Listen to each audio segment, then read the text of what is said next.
Right off the bat, I want to congratulate Vanderbilt on an incredible season, and our hearts break for those kids and the Vanderbilt baseball community because of what they've had to deal with. Our prayers go out to the family, and we talked about it before the game that, you know, for these guys to be able to hang together and fight their way through this, you know, shows you how important their culture is and what a great example of it to be able to deal with such a tragic thing and still play baseball. I mean, it puts everything in perspective. You know, it's a heartbreaking loss for them. I'm sure it's a great win for us, but at the end of the day, I'm proud of them for the way Vanderbilt exemplified what college athletes are supposed to be about. I'm proud of our guys because they understood how difficult this game was for Vanderbilt to play, and yet how important it was for our program and our culture and our future. So my hat goes off to them. I'm proud of our guys also, obviously. I thought it was a great college baseball game. I think college baseball is one of the best sports, spectator sports on the planet, and there isn't a clock. You got to get all 27 outs, and we talked about it in the dugout. Hey, we're not done. If we can hang around, anything can happen, and that's what you saw tonight. So I'm proud of my guys. Thank you, Coach. Questions for the student athletes? Chip Cirillo, Seattle Times. Jack, obviously a huge hit for you there. Takes to the at-bat.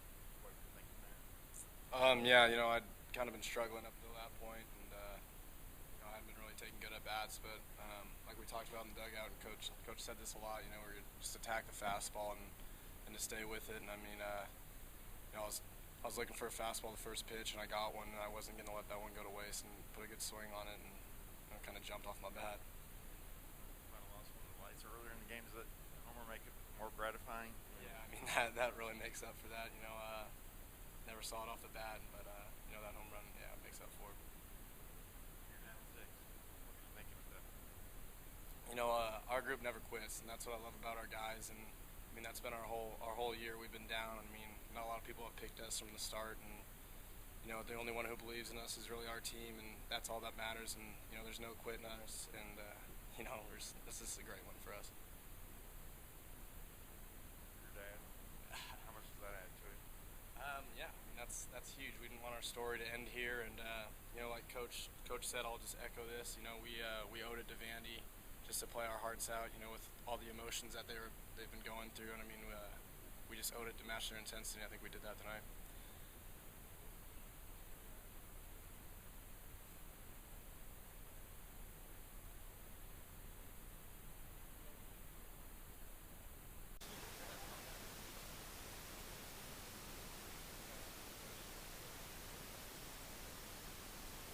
Adam Sparks at Tennessee. And Coach, is strange the right word being on the other side of what's going on with Vanderbilt and playing and needing to match their intensity in this kind of odd atmosphere?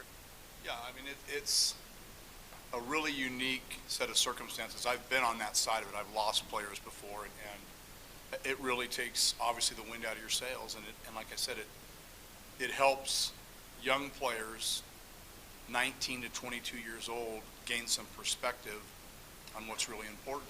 And I was kind of surprised that we played yesterday. I wasn't critical of that, but it just, in my mind, exemplified, you know, what that Vanderbilt program is all about. I think the family wanted the boys to play, and his teammates wanted to honor him by playing, and the game got rained out, but you know, that's the culture they've created. They're one of the best programs in college baseball, and you know, this is a good lesson for our guys.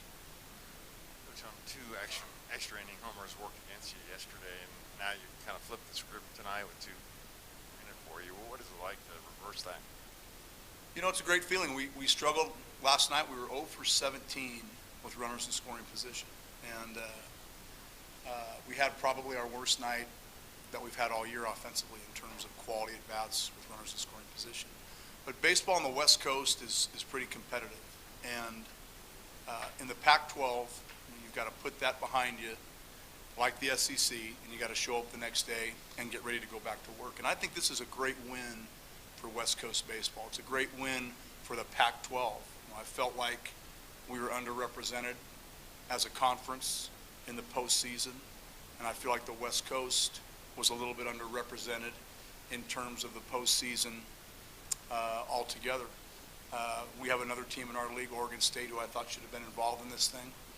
And as a Pac-12 head coach, I want to see all our programs get an opportunity to move on. And so it's a great win for our conference, not just our program. When to have your son have the winning homer? What's that? My son hadn't gotten a hit for about 8 at bats, so I was happy for him. He's a streaky guy. He put a good swing on a ball, lined out to center, and had an RBI sacrifice fly. But I mean, you know, he's a grinder. He works. Nobody wants to help our team more, so you know that's a tough one in the dugout. You're the dad. You're the coach. It's kind of emotional, but what a great moment for us. Previously, VandySports.com, you said you had a situation where you lost a player before.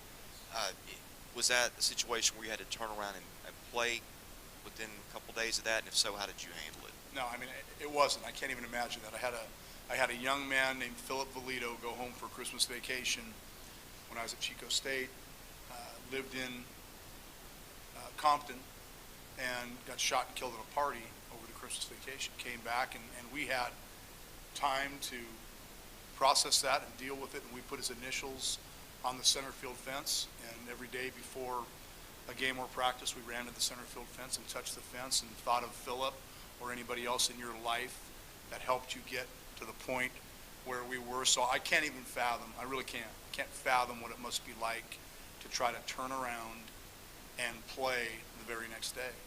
So like I said, and they didn't just play, I mean, they had a crazy game earlier today, and that's not Vanderbilt baseball to have a big inning like that. But for them to bounce back and come out and play us and throw punches and go toe-to-toe with us just shows you, you know, how tough those kids are. You walked off the field yesterday, you thought you were playing at 2. You get up this morning, you thought you're playing at 4. Finally start playing at 6:30. What's the key to sort of dealing with that in a tournament atmosphere like this? One of the things that, in an odd way, that helps us is you get a little rain in Seattle. And in the north, we've had a few days in the Northwest where we're going to start at 5. Nope, we're starting at 6:30. No, we're starting at 8:30. No, we're not going to play. We'll see you back tomorrow morning. So for us, actually not that unusual. And maybe that helped us a little bit.